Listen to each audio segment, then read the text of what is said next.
Hey, can I tell you a secret? The secret to getting a great shave without any nicks, cuts, or irritation isn't 3 or 4 blades, a soap strip, or a swivel head. It's just supporting the blade. Yeah, it's just supporting the blade. Don't let it flex or bend. That's the secret to limiting shaving irritation. At Henson Shaving, we use our 20 years of aerospace manufacturing to keep the blade from moving. It's not the coolest answer, but it's the right one. To learn more and to get 100 blades for free, go to hensonshaving.com/holiday. My brother-in-law died suddenly, and now my sister and her kids have to sell their home. That's why I told my husband we could not put off getting life insurance any longer.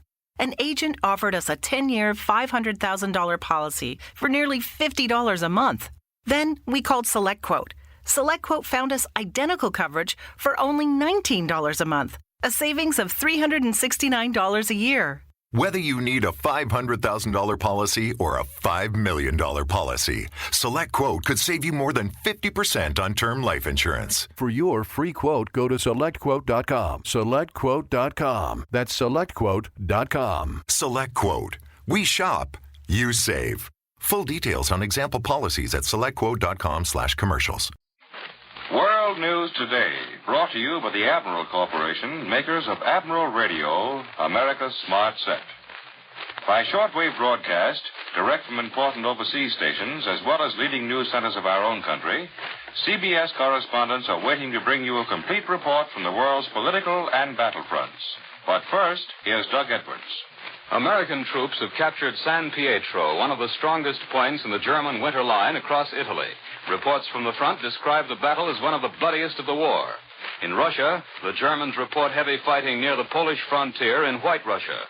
American forces are still making progress on New Britain Island in the southwest Pacific, and on Bougainville, our troops have begun to drive into the jungles northeast of the Empress Augusta Bay bridgehead. And from London comes word that Prime Minister Churchill continues to improve. The signs of pneumonia are disappearing. Now for our first news from overseas, Admiral Radio takes you to CBS Algiers. Winston Burdett reporting. American troops have smashed through the Mignano Gateway to the road to Rome. After 10 days of savage fighting, our infantry yesterday stormed and captured the German stronghold of San Pietro, and so won their first vantage point to the north of the road leading westward to our next objective, Cassino. There has been no fiercer battle in the Italian campaign than this. San Pietro was taken only after American troops, in a series of frontal attacks, had seized nearly all of the encompassing craggy heights to the north, east, and south. The actual capture of San Pietro climaxed 72 hours of non-stop day and night fighting. The last assault began yesterday morning. By 1 o'clock in the afternoon, after a downpour of Allied bombs and shells had shattered the last German defenses, our infantry and tanks went crashing into and around the village and through the defile westward. San Pietro is now a heap of smoking rubble, pulverized by artillery fire, mortar fire, and every other kind of fire that has been pouring into it from our batteries on the heights. Latest reports say that we are pushing our patrols well forward and are now threatening San Vittore 2.5 miles to the west. Our troops have opened the door to the wide, flat Liri Valley, and they have won one of the decisive battles of the war in Italy. Behind the fighting lines in Sicily, the United States Army Counterintelligence Corps has turned up one of the best fascist underground stories of the Italian occupation. 15 young men and 1 woman are under arrest at Trapani for taking part in what is officially called a plot to organize the rebirth of fascism. On October 14th, our intelligence agents saw posted on various buildings in Trapani tiny mimeographed bulletins denouncing President Roosevelt and claiming lack of bread, clothes, and work. The manifestos ended with the words, "Long live revolutionary Sicily." The plot behind the manifestos was revealed by a Sicilian informant who wrote a letter in pidgin English to the Intelligence Corps giving the names of all the persons who were later arrested. The self-confessed leader of the group is Cataldo Grammatico, 20-year-old university student.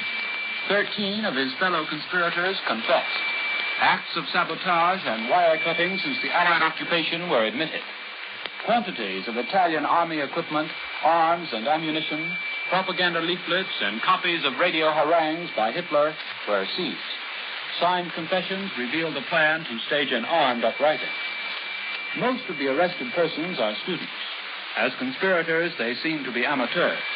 As a conspiracy, this was a fairly easy nut for the intelligence corps to crack. What will be much harder will be to re-educate a generation of young Italians who know of nothing better to live for than Mussolini's fascism. I return you now to CBS in New York. More news in just a moment, but first here is Warren Sweeney with a word from Admiral Radio. On previous Admiral programs, you've heard many stories of the deeds of our fighting men. Stories of the uses these men are making of the electronic instruments now being turned out at top speed at both great Admiral plants. But today, Admiral would like you to hear a letter, one that might have been written by almost any boy in the service. There's no need trying to tell you that this Christmas is not going to be different, for it is. A lot different. But no matter where we may be, there's one thing you can be sure of. Every one of us will be thinking of home, and the Christmas he imagines is being celebrated there. Of course, we realize that things aren't the same for you at home either. Shortages, people working harder than ever before, vacant chairs, like mine. But even so, the Christmas we like to think you'll soon enjoy is the one we knew, just as it was, without any changes. I think most of us out here would like to know that you at home are carrying on just as if we were with you, and I just stepped out to the corner for a minute. Yes, these are thoughts that will probably be in many a boy's mind at this time, our third Christmas at war. And Admiral joins in their unvoiced hope that by the time another Christmas rolls around, there will be no need for pretending that our boys, now scattered at the far corners of the earth, will be home with us again, that the workers at the Admiral plants will be devoting their efforts to peacetime production, to the building of the new Admiral, America's Smart Set. Now, here once again is Doug Edwards. The German radio continues to furnish news on the fighting in Russia. Berlin reports full-scale battles in the naval area of White Russia. And dispatches from Stockholm say the Germans regard the situation as extremely serious. The German news agency, which reported earlier that the Russians had closed an iron ring around Naval, 70 miles from the old Polish border, now claims the Red Army lines have been broken. The Russians are said to be using heavy armored formations in support of this drive. But there's still no word from Moscow to deny or confirm the enemy stories. From Kharkov comes the verdict in the first war criminal trials of World War II. The Soviet military tribunal has convicted 4 men, one a Russian traitor, of having participated in the mass slaying of Soviet prisoners and civilians. All 4 have been sentenced to death by hanging.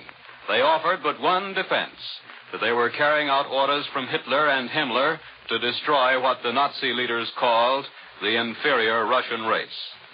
And now for a summary of the situation on the Eastern Front, here is Columbia's military analyst, Major George Fielding Elliott.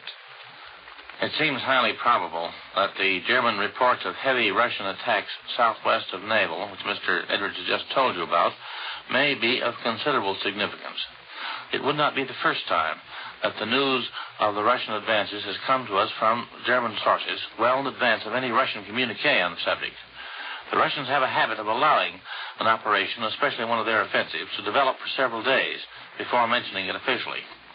The reason this German report seems important is that military observers have for some time been anticipating a shift of Russian offensive emphasis to the north, where the ground is now frozen, and where marshes, rivers, and lakes have ceased to be, for the time being, the barriers to military maneuver which they are in the summer and fall. The area Nivelle-Vitebsk is, so to speak, the hinge of the German defense line in North Russia. It represents the junction between the German Army Group of the North and that of the center. The German line from Leningrad to Vitebsk is that part of the front where the German communications are now longest and most difficult.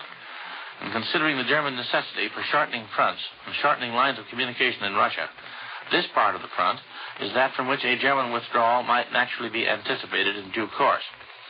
No doubt the eventual German plan may be to swing their left flank back from Leningrad along the shore of the Gulf of Finland, perhaps to Lake Peipus, perhaps as far back as the River Dvina.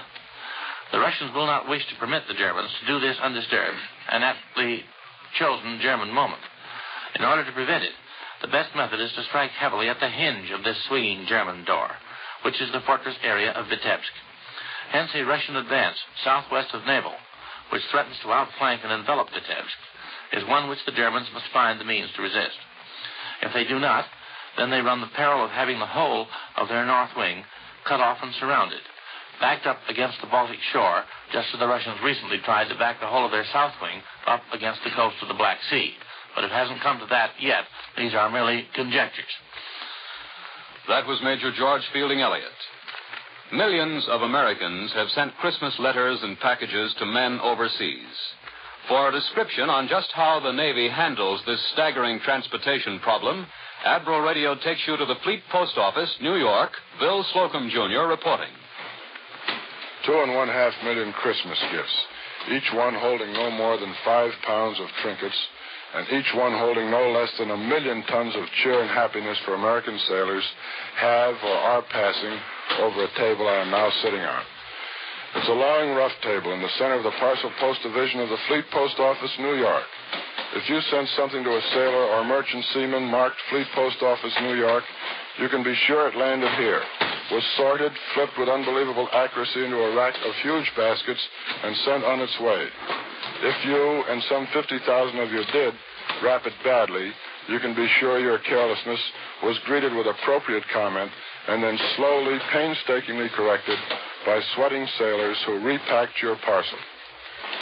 Normally 400,000 letters clear here daily and 25,000 parcels. The Christmas rush was so well handled that Lieutenant Andrew Newton, officer in charge here, said there was a minor Christmas rush after the first one.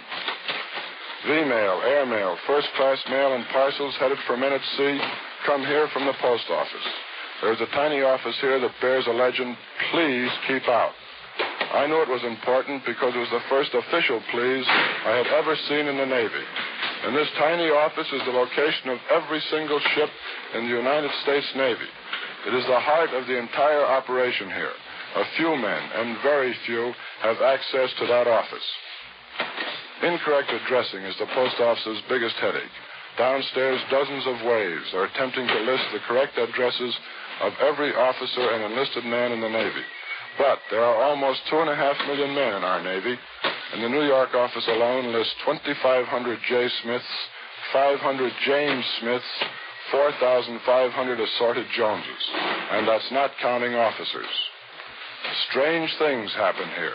The parcel post wrappers are hard to surprise, but among their more recent major shocks were 2 quarts of ice cream, or rather 2 X-quarts of X-ice cream, mailed to Bizerti, a pair of dead trout bound for England, and a very live queen bee destined for a Navy lieutenant in Africa. Baby dishes, teddy bears, washboards, and girdles have also popped out of badly wrapped packages. I am solemnly assured that never in the history of Fleet Post Office, New York, has a bottle of anything alcoholic been found except hair tonic. Plenty of bolognas and historic cheese, though. Fleet Post Office is thorough. To make sure there was no hitch, it had a code number assigned to Casablanca and Naples many, many months before they were necessary. They already have a code number assigned to Tokyo, but they won't tell me the number. Seems they picked a year for the code, and they don't want to sound too optimistic. Now back to Admiral Radio. London announces today that Prime Minister Churchill continues to improve in his sickbed somewhere in the Middle East. An official bulletin says Mr. Churchill's temperature has returned to normal and the signs of pneumonia are disappearing. It's generally agreed that the Prime Minister will need quite some time for recuperation. And London papers suggest that Mr. Roosevelt may become the traveler for the next big Anglo-American war conference. London newspapers are also paying quite some attention to the matter of a second front, and they have a new suggestion on just who will lead that drive across the Channel. First, unconfirmed reports in both Washington and London had General Marshall in the driver's seat. More recently, after the Tehran conference, we began to get reports that not Marshall, but Eisenhower would be the top man. And now London papers suggest that the Allied leader will be a Briton, not an American. And as the 2 most likely candidates, they name General Sir Harold Alexander, Chief of Allied Ground Forces in the Mediterranean War Zone, and General Sir Henry Maitland Wilson, the Allied commander in the Middle East. American forces in the Central Pacific are preparing their bases in the Gilberts and continuing to attack Jap strongholds in the Marshalls. For a report on this war zone, Admiral Radio takes you to CBS Pearl Harbor. Webley Edwards reporting. Civilians and men of the armed forces in this long, blacked-out, dimmed-out place got a Christmas present from the military governor this morning. Effective tomorrow night and every night, lights, wonderful, bright lights, until 10 p.m. After that, inky blackout as usual. In New Britain, American troops have further consolidated their gains on the recently occupied Alloway Peninsula and have captured Umtigalo village, it is announced. As Christmas week moves into the Pacific War area, the situation out here is one of growing pressure on the Japanese. The occupation of the Gilbert Islands placed a tension spot on his outer defenses. Thereafter, he's been jabbed steadily in the Marshalls north of the Gilberts by clock-like 7th AAF raids and by one jolting fleet raid by task forces in strength. And then the Pacific Fleet further added to the tension by probing deep inside his outer defenses 11 days ago to bombard Nauru Island. The 7th AAF raids have continued thereafter in the Marshalls, drumming in with big liberators to drop no great bomb tonnages due to the flight distances, but eternally hammering away. And now, just as the whereabouts of the Pacific Fleet must be giving the Japs the jitters, the fleet has not officially been reported since the Nauru bombardment December 8th. American forces have jabbed into the Jap defense rim to add pressure at still another point on this Alloway Peninsula of New Britain Island, the same island where the big harbor of Rabaul is located. And over across from Rabaul on the other side, the pressure continues with the fighting on Bougainville Island.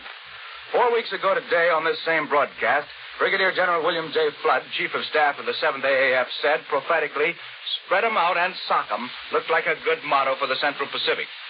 Even as he said it, Admiral Nimitz' big Pacific Fleet forces were going into the Gilberts.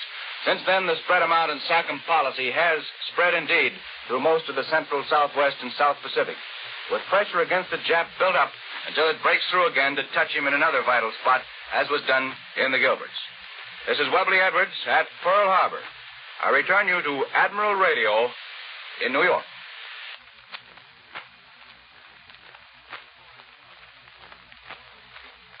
Germany this week continued to watch for signs of the coming invasion. For a report direct from one of the few neutral listening posts on the continent, Admiral Radio takes you to CBS Madrid. Glenn Stadler reporting. The law of diminishing returns appears to be operating among Hitler's satellites. Indications are that it's working well in Hungary, where there have been strong demands for immediate return of troops from Russia. These number about 60,000, but because the Germans won't permit a withdrawal, they face either being killed, captured, or pushed back home. In Hungary itself, there are about 450,000 soldiers, many guarding against attacks by Yugoslavs. Romania's situation is similar. As early as 2 months ago, reports from Bucharest told of demands for the return of their troops. Romania is more valuable to the Nazis as a source of oil, but also has 100,000 soldiers in Russia. They've occupied Odessa since its capture by German stormtroopers more than 2 years ago. Slovakia has about 60,000 men in Russia and keeps 30,000 at home. Bulgaria is not at war with Russia, but declared war on us. However, an odd story from Sofia today says the Bulgarians began to fight communism even before communism existed. They have an army of about 325,000, of which 60,000 are quartered in Greece and 100,000 in Yugoslavia. Thus, Hitler's Balkan allies show, on paper at least, a force of more than 1.25 million. This includes 6 or 7 ersatz commando divisions made up of so-called volunteers from the occupied countries, but really contain a large majority of left irregulars. In the north, Finland with 20 divisions, aligned with Germany, is at war with Russia, but not with the United States. Here in Madrid, where the war seems far away, entertainment has taken on a more decided international aspect. Tonight, Franco and his Palanque leaders will attend the Spanish version of Shakespeare's Romeo and Juliet. In another theater, the Scala vaudeville show for Berlin features a Japanese dancer giving an Oriental interpretation of the Negro song, St. Louis Blues. This is Glenn Stadler in Madrid, returning you to Admiral Radio in New York. Now for a report on home front developments and an interview with a WAC captain recently returned from Britain, Admiral Radio takes you to CBS Washington. Don Pryor reporting. Washington is getting ready for Christmas. Congress will adjourn formally Tuesday afternoon and go home for the holidays, leaving taxes, subsidies, the soldier vote, mustering out pay, and other issues to be ironed out in the new year. President Roosevelt and most of his family will have a quiet celebration of their own at Hyde Park. The President also will make his customary Christmas Eve address to the nation, except that it will be at 3 o'clock in the afternoon this time, and it will be directed primarily to fighting men around the world. Just a few minutes ago, President Roosevelt began an urgent conference at the White House with railroad and union officials in an effort to head off the threatened strike of operating railroad men. The strike is set for December 30th, but private information here is that the unions will postpone the deadline, using the threat as a lever to force negotiation of their wage demands. They want $3 a day more. Selective Service said last night that 1 million fathers will be drafted by July 1st. We've brought you a lot of heroes on this program, but it can't be emphasized too much that wars aren't fought alone by heroes. Most of it is done by potential heroes, just plain GIs, and this time by women, too. So our Washington guest today is a woman soldier, Captain Catherine E. Falvey of the Women's Army Corps. Before the war, she was elected to the Massachusetts legislature, and she's still a member. She was a practicing lawyer in Boston, a member of the United States Supreme Court Bar. But don't let that mislead you. She's also petite and very attractive. Captain Falvey, what branch of the Army are you working for right now? The Army Service Forces. Well, you haven't been in that very long, though. What were you doing before that? I was in England. I went over there last summer, in June, to help get an organization set up before the 1st WAC Battalion was sent across. Well, were you one of the first to go over there? No, I was in the 4th group. 2 officers went over last winter to establish liaison with the British WAFs, who had been loaned to the 8th Air Force while our WACs were being trained. Then Major Wilson went over to take charge as WAC director, along with her assistant, Lieutenant Herbert. They were followed in May by 6 officers and 5 enlisted women. I didn't get there until about 2 months later with 3 other officers. Well, how did the soldiers over there react to you women? They would just walk up to you and say, "Stand still. Let me hear you say something." Oh, and what did you say? I was stopped. I couldn't find a word. Of course, most of the attention was paid to the 5 enlisted girls. They could have lost their heads just as easily as not, but they didn't, not one of them. They brushed it all off and let it be known they were there to do a job. And speaking of jobs, what types of jobs do most of the WACs do over there now? Oh, all kinds. According to the latest count, I believe WACs are doing at least 155 jobs. All the way from cooking, stenography, driving cars, to plotting bomber courses and coordinating the big air raids over Germany. And what was your job there? Was it secret? Not entirely. I was on Major Wilson's staff at headquarters. And how about the British, Captain Falvey? The British women, for instance. What was their reaction when you WACs arrived in England? All of them I met were extremely kind and generous. They were very much impressed by our manner of speaking and our uniforms, especially our stockings. They also wore rayon, and they couldn't believe that ours were rayon and not silk, and just plain GI rayon, too. As for the British people as a whole, you can tell by their faces they have gone through an ordeal. Well, I wish we had time for more details. Captain Falvey says that America needs a lot more women in the Army. Each one of them can take over a vital Army job, and the Army can use hundreds of thousands of them. And I hope hundreds of thousands join. That was Captain Catherine E. Falvey of the Women's Army Corps. I return you to Admiral Radio in New York. And now here's a message from Admiral Radio. You know, your Admiral dealer is a busy man these days. With production of civilian radios completely halted and everyone faced with the necessity of making their present equipment last for the duration, radio repairmen are literally swamped. If your set fails to operate perfectly, however, there are certain things you can do before calling your dealer. Certain checks to determine if there is actually a structural failure. For instance, tubes sometimes jar loose, and all that's necessary is to push them back firmly in place again. As a wartime service to you in helping to keep your set in working order, and to help save the time of your busy dealer, Admiral has prepared a home checkup chart listing some 20 things you can do before calling your dealer. All you need do to obtain one of these charts is ask for it at your Admiral dealers or address a letter or card to Admiral Radio in care of this station. The simple directions on the home checkup chart may save you the expense of a service call. Get an Admiral home checkup chart from your dealer or drop a card now to the station to which you are listening. The Christmas holidays always place a heavy burden upon our transportation facilities. This year, with thousands of servicemen going home on Christmas furloughs, the strain will be greater than ever before. Let's give these boys a personal priority on the available space in our buses and trains. Don't travel unless your trip is vital to the war effort. Those who must travel will find little pleasure in it. Trains will be crowded. Many will have to stand. But more important than this, one casual, unnecessary pleasure trip may be the cause of some serviceman failing to see his family for the last time before going overseas. If a vacation is necessary, wait until after the middle of January before leaving. World News Today is brought to you each Sunday at this hour by the Admiral Corporation, makers of Admiral Radio, America's Smart Set. Be sure. World News Today by shortwave, direct from leading news centers of the world. This is the Columbia Broadcasting System. The WBBM Theater, Wrigley Building, Chicago.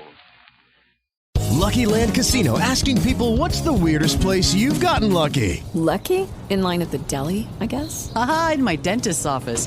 More than once, actually. Do I have to say? Yes, you do. In the car before my kids' PTA meeting. Really? Yes. Excuse me, what's the weirdest place you've gotten lucky? I never win and tell. Well, there you have it. You can get lucky anywhere, playing at LuckyLandSlots.com. Play for free right now. Are you feeling lucky? No purchase necessary. Void where prohibited by law. 18+. Terms and conditions apply. See website for details. Hey guys, it is Ryan. I'm not sure if you know this about me, but I'm a bit of a fun fanatic when I can. I like to work, but I like fun too. It's a thing. And now the truth is out there. I can tell you about my favorite place to have fun. Chumba Casino. They have hundreds of social casino style games to choose from with new games released each week. You can play for free anytime, anywhere. And each day brings a new chance to collect daily bonuses. So join me in the fun. Sign up now at ChumbaCasino.com. No purchase necessary. VGW. Void where prohibited by law. See terms and conditions. 18+.